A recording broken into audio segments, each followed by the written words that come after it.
Hey, what's going on, guys? I'm Nathan with the eBookreader.com. For this video, I'm going to do a review of the new 7-inch waterproof Kindle Oasis. So I got one of the covers for it that Amazon sells. They got the cloth covers and the leather covers.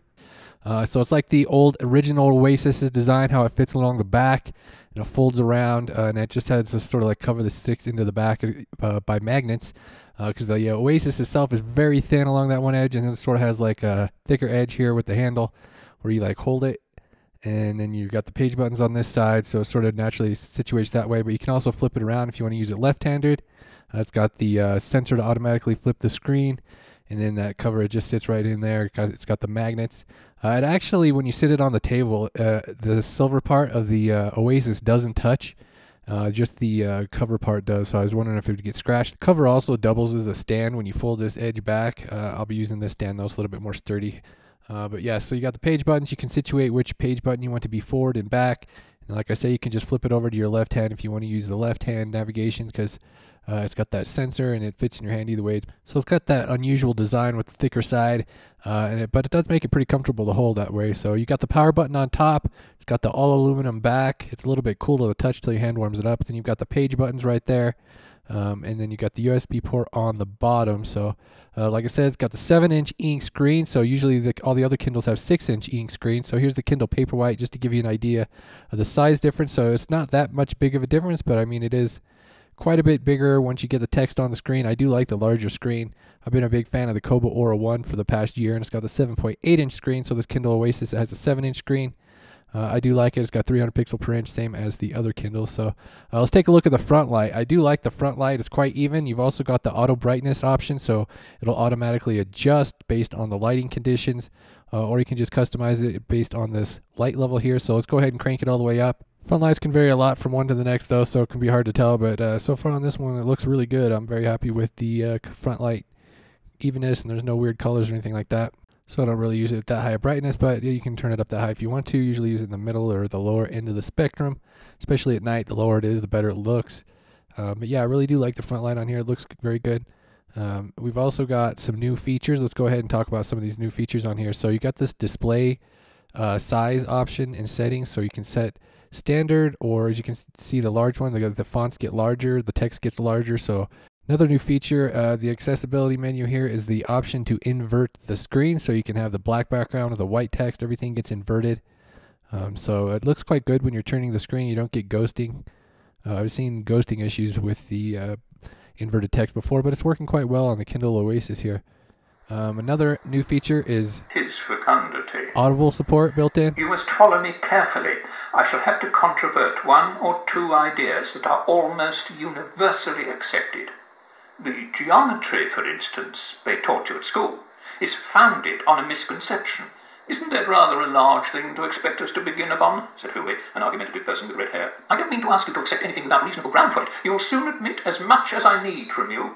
You know, of course, that a mathematical line, a line of thickness nil, has no real existence. They taught. So it works with Bluetooth. You can connect Bluetooth speakers or headphones. I just had a cheap $10 Bluetooth speaker connected right there. So let's go ahead and talk about some of the software features.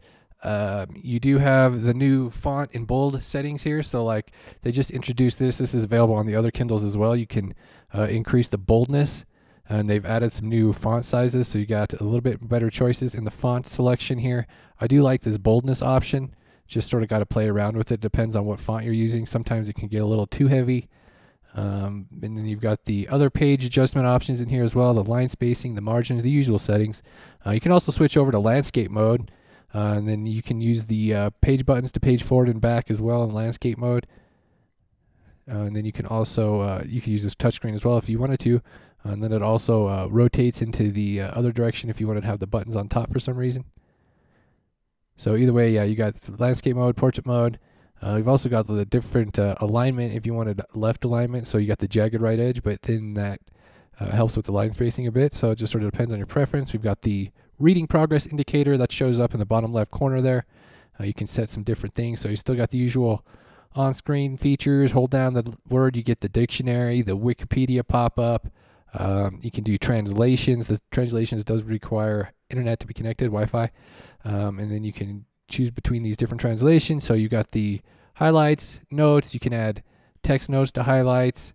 using the on-screen keyboard, and then all that stuff is exportable actually too. So you got the highlights. Highlights are always nice and smooth on Kindles, and they're very nice and smooth on this one. You can even like highlight across multiple pages if you want to. So yeah, it's definitely smoother than some other e-readers out there. So you've also got some other options on here. You got the Wikipedia translations. So let's go ahead and show you the X-ray. That's one of the Kindle features as well. You got this on all the Kindles. So like if you wanted to be budget, you could just get the Kindle Paperwhite. It's still like the best value Kindle. So the Oasis obviously a bit more expensive, but you got the same sort of software features other than the invert color mode. So you got the navigation for table of contents. You can use the arrow to go back. And you can go back multiple locations, not just the previous location. So here at the bottom, you can see you got these two little icons. So you can use this page scan feature. You can look at multiple pages at once.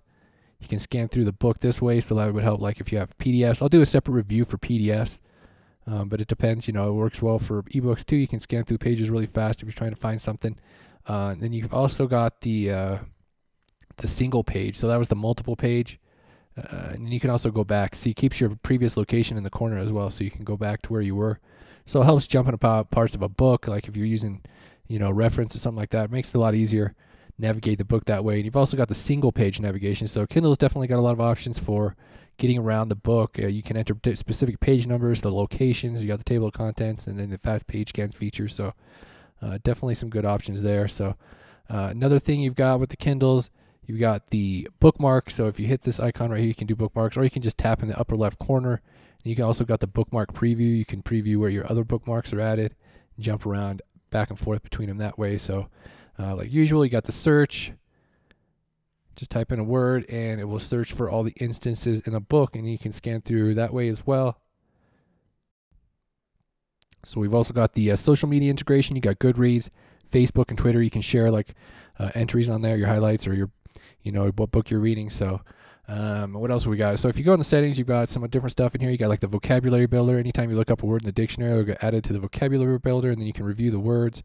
And then you've also got WordWise. So there's some different features on here. I have some separate videos for those if you wanted to get in depth with those features. But of course, audiobook integration is one of the main new features with the Oasis. So this is a look at how your home screen lays out. So you can get rid of that home screen if you want. And it also has this ad at the bottom because this is the cheaper one. You can pay $20 to get rid of those ads, or I've heard that you can just complain to customer service and they'll usually get rid of them for free. So you got some different sorting views here. You got the cover view, you got the list view. You can view just by Audible audiobooks. You can view what you have downloaded and what you have on your account as well, not downloaded. So with the added storage space, you can download audiobooks, and then there's also the 32 gigabyte model. You could download, have a lot of audio files on here. So I'm going to do a test, see how long it'll run with an audiobook. I'm kind of curious, but I'll do that in a future review.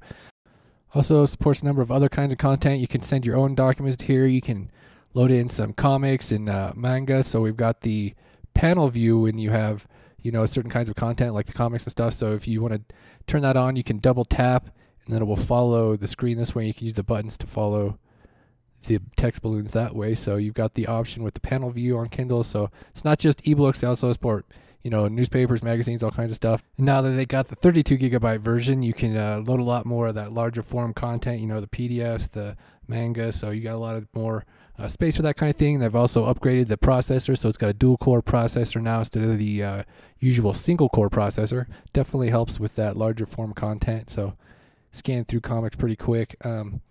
Got the new font sizes as well. So they introduced this like right before the Oasis was released. It's available on the other Kindle as well. You got some increased font sizes. There's 14 now. And then you have that boldness option like I was showing earlier. So if you wanted to use larger font sizes, it does help to have a little bit to have the larger screen. And they do fit a bit better on here when you got the larger font sizes than they used to with the better spacing. So it's still got the experimental web browser on here. It's only going to work over Wi-Fi. If you have a 3G model, it only works over Wi-Fi with the web browser. You can load it in different websites. It has like article view. So I wish the page buttons worked though. For scrolling, you have to actually scroll the screen manually. Same goes for the Kindle store. Whenever you're scrolling in the Kindle store, you got to use the screen instead of the buttons, which is kind of weird. So I'm going to go ahead and wrap up this review right here. Check out the ebookreader.com for the full written review, and also be doing comparisons with the Kindle Paperwhite and the Kobo Aura one, and probably some other e-readers too. So if you want more info, check out the ebook reader YouTube channel. I do like the Kindle Oasis. It's quite nice, but if you're on a budget, the Kindle Paperwhite's still a really nice option too. It sells for under $100 a lot of the time. So check out my review of that as well. Thank you guys for watching. Have a good day. Bye.